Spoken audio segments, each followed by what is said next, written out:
صلى عليك الرحمن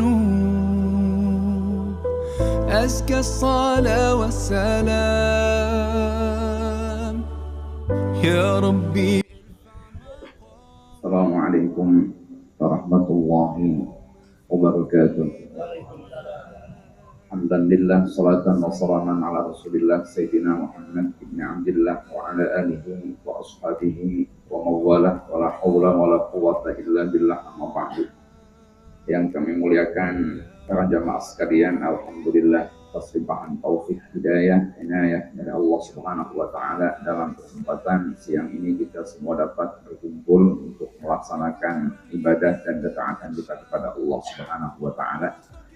Semoga apa yang kita laksanakan pada kesempatan kita kali ini senantiasa akan mendapatkan ridho dari Allah Subhanahu wa taala. Amin ya rabbal alamin. Selanjutnya salawat dan salam semoga senantiasa terlimpah kepada baginda Nabi Muhammad sallallahu alaihi wasallam. Semoga kelak kita semua termasuk dalam golongan yang akan mendapatkan syafaat dari baginda Nabi Muhammad sallallahu alaihi wasallam. Jamaah sekalian, ada suatu tradisi dan juga ajaran agama yang mulai luntur, padahal itu Al-Quran sangat menganjurkannya, yaitu adalah berpikir secara kritis. Berpikir kritis ini atau dengan bahasa lain critical thinking, ini adalah sesuatu yang diajarkan oleh Al-Quran, sehingga kita tidak mudah menerima informasi yang tidak logis, tidak rasional. Bapak sekalian, Ibn Rushd mengatakan berpikir kritis itu adalah sesuatu tuntutan agama. Bahkan dia mengatakan alal aqal hukumnya adalah sunnah, setidak-tidaknya adalah wajib. Saking banyaknya Pak ayat Quran yang menuntut kita untuk berpikir secara kritis. Mulai ayat awalam yang zuru fi malakutis samawati wal ardi, ada kuling zuru madza fis samawati wal ardi fa'tabiru ya ulil absar, atau afala ta'qilun, afala tatafakkarun. Cukup banyak sekali, dihitung sampai puluhan itu. Termasuk bukan hanya itu, bukan hanya tuntutan. Allah mencontohkan dengan satu pribadi bernama Nabi Ibrahim alaihissalam. Kita ikuti ini Pak, supaya kita itu memiliki satu perspektif yang bagus dalam menerima informasi atau pula kita mencerna, baik itu informasi kaitan ajaran keagamaan atau juga hal-hal yang lain. Allah menyatakan, a'udzubillahi minasyaitonir rajim, bismillahirrahmanirrahim. Falamma janna alaihi al-lailu ra'a kawkaban qala hadza rabbi falamma afala qala la uhibbul afilin. Maka ketika malam telah menjadi gelap, Nabi Ibrahim melihat kepada bintang. Ra'a kawkaban qala hadza rabbi, inikah Tuhan. Falamma afala qala la uhibbul afilin.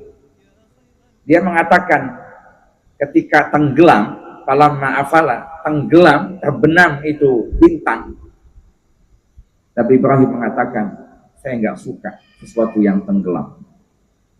Bapak sekalian, Imam Zamakhsyari mengatakan begini, kana abuhu wa qaumuhu ya'buduna asy-syamsa wa al-kawakib wal qamara wal asnama. Jadi kaumnya ini menyembah bukan hanya asnam, tapi al-kawakiba asy-syamsa wal qamara, nyembah bintang, nyembah matahari, nyembah bulan. Jadi 4 ini. Maka kemudian kalau Bapak di atas ayat ini Allah mengatakan wa idz qala ibrahimu li abihi adzara atattakhidhu asnaman aliha, ini bicara tentang bintang, bulan, matahari. Nabi Ibrahim itu menyatakan kepada kaumnya, ini bintang. Kalau bahasa kita Pak, itu dengan cara yang halus, begini bahasanya. Kalau kita sedang debat Pak kepada orang, saya sepakat dengan Bapak sebetulnya. Namun, nah itu adil Pak. Ini bukan mengatakan Nabi Ibrahim adalah hadza rabbi, ini Tuhan saya, bukan. Inikah Tuhan kita? Itu maksudnya Pak. Bulan, kemudian setelah bintang bulan. Falamma ra'al qamara bazighan qala hadza rabbi falamma afala qala la illam yahdini rabbi la akunanna minal qaumil dhalin. Ketika melihat bulan bazighan, terbit, bercahaya, mengatakan lagi dia, inikah Tuhan kita? Kayak gini Tuhan kita. Nggak lama kemudian dilihat terus Pak, terbenam. Kata Nabi Ibrahim itu, saya tidak suka. Falamma afala qala la illam yahdini rabbi la akunanna minal qaumil dhalin. Ketika itu adalah terbenam, dia mengatakan, seandainya Tuhan tidak berikan petunjuk kepada saya, pasti saya akan termasuk orang-orang yang tersesat. Kaitan dengan bulan Pak, kemudian kaitan dengan matahari. Falam naru asy-syamsa bazighatan qala hadza rabbi hadza akbar. Ketika Nabi Ibrahim melihat matahari, ini lebih bercahaya. Kemudian yang kedua Pak, lebih besar. Dan kemudian lagi itu ketika dalam keadaan terbenam, falamma afalat qala ya qaumi inni bari'um mimma tusyrikun. Ketika terbenam, Ibrahim mengatakan, saya berlepas diri daripada apa-apa yang kamu sekutukan. Bapak sekalian, indah sekali. Betul. Allah memberikan satu alasan sesuatu yang bercahaya, yang dianggap sebagai Tuhan, dengan cara, memberikan satu argumen bertingkat. Dari mulai yang sinar cahayanya kecil Pak, bintang, bulan, matahari. Disebut dengan nama ini Pak, kalau kita ilmu logika disebut dengan nama adalah argumen bertingkat. Jadi yang paling dahsyat Pak, jangan dibuka dulu. Kita kalau debat sama orang Pak, itu yang paling jitu argumennya jangan dibuka dulu, yang kecil-kecil dulu. Baru mematikan dibuka. Baik, yang kedua kemudian. Ini menurut para ulama ditinjau Pak, disebut dengan nama ketika tidak mempercayai kepada satu informasi, kemudian kita buktikan, disebut dengan nama skeptis. Skeptis itu bukan sinis Pak, bukan mengkritik total, bukan. Bukan tidak menerima, membabi buta. Kita itu dalam keadaan apa Pak? Dalam keadaan tidak langsung begitu percaya kepada sesuatu informasi, kecuali ada bukti. Kalau sudah terbukti harus diterima. Nabi Ibrahim tidak percaya kalau yang namanya itu adalah bintang, bulan, matahari, itu adalah Tuhan. Ayo kita buktikan sama-sama. Skeptis Pak. Islam mengajarkan ini. Malah ada ilmunya ini Pak. Mustalahul hadis namanya. Bapak jangan lagi informasi yang kaitan dengan kemasyarakatan. Informasi keagamaan kaitan dengan hadis Nabi Pak. Kita harus skeptis. Sebab tidak semua hadis itu ada yang sahih, ada hasan, ada dhaif, bahkan ada yang maudhu. Itu yang berbahaya. Maka ulama menciptakan ilmu namanya mustalahul hadis. Salah satu syaratnya Bapak, transmisinya kudu nyambung atau tidak. Ittisalus sanad. Yang kedua yang menyampaikan itu adil atau tidak. Ketiga, dhabit atau tidak Pak, hafalannya kuat atau tidak. Yang keempat itu informasi yang disampaikan kaitan dengan hadis tadi itu janggal atau tidak, berbeda atau tidak dengan yang lain. Pak, banyak Pak yang kayak begini Pak. Saya pernah mungkin di mimbar ini Pak. Di mimbar ini ada yang mengucapkan, tahun berapa saya tidak tahu, saya lewat di depan sana itu. Selesai jamaah, saya nggak ikut kultum, kedengaran itu. Kedengaran Pak, tahun berapa saya nggak tahu itu. Jadi Rajab itu satu rakaat melaksanakan di bulan Rajab itu mendapatkan ribuan daripada pahala. Itu tidak benar itu hadisnya itu. Kalau ada dalam kitab Duratun Nasihin, itu sebab harus seleksi Pak. Jadi nggak bisa kita sembarangan, malah bahaya. Jadi kalau kita menyampaikan lagi itu hadis atas nama baginda Nabi Muhammad Sallallahu Alaihi Wasallam, itu kita akan mempersiapkan fal yatabawwa maq'adahu minan nar. maka harus kita seleksi. Apalagi yang bukan dari baginda Nabi Muhammad Sallallahu Alaihi Wasallam. Bapak masa percaya waladuz zina la yadkhulul jannata illa sab'ati dzurriyyatin, anak zina nggak bakal masuk surga sampai 7 turunan. Pertentangan ini. Katanya itu hadis, pertentangan Pak dengan Quran. Wala tazru wazratu wizra ukhra. Pertentangan dengan hadis yang sahih. Al maulud yuladu 'alal fitrah. Pertentangan itu Pak, skeptis gitu. Bahaya. Malam 17 Ramadan, kalau Bapak baca Duratun Nasihin, 17 Ramadan kalau kita melaksanakan tarawih di malam tersebut, malam ke-17, maka kita akan mendapatkan pahala 70 Nabi. Bagaimana bisa Nabi yang maksum Pak dibandingkan dengan kita, dengan satu kali kita sembahyang tarawih itu? Itu jelas mau tuh itu, tidak rasional Pak, tidak logis. Baik, kita mengkritisi sifat agama dituntut Pak, walaupun kecil ada yang tidak bisa dikritisi. Soal mughayyabat nggak bisa dikritisi Pak. Usul syariah. Kenapa 4 rakaat sembahyang zuhur Pak? Nggak usah. Itu sama aja. Orang bertanya, kenapa hidung Bapak kok 2 bolongannya, mata Bapak itu ada 2, dengan jari kita ada 5? Nggak usah dipertanyakan itu. Kenapa kok 7 kali orang tawaf? Kenapa kok 7 kali orang sa'i? Itu usul syariah. Tidak bisa untuk kita kritisi. Tetapi yang lainnya itu bisa Pak. Kenapa khamar diharamkan? Kita kritisi. Apakah kemudian yang sama dengan khamar juga diharamkan? Mesti kita kritisi. Nah ini yang dipakai tadi itu Pak, oleh Nabi Ibrahim ketika mengatakan, qala la uhibbul afidin, saya nggak suka sesuatu yang terbenam. Itu masuknya adalah kalau bahasa kita disebut dengan nama analogi atau kias. Bahasa lain namanya silogisme. Contoh begini. Siapa ya? Donald Trump manusia. Setiap manusia mati. Apa kesimpulannya Pak? Donald Trump pasti mati. Deduktif namanya itu. Ini Quran. Quran Pak.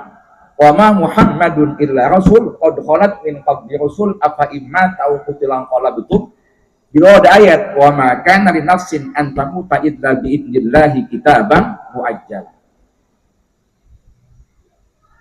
Nabi itu manusia Pak, sama seperti rasul-rasul, nabi-nabi yang lain. Semua rasul-rasul itu mati. Apa kesimpulannya Pak? Nabi juga mati.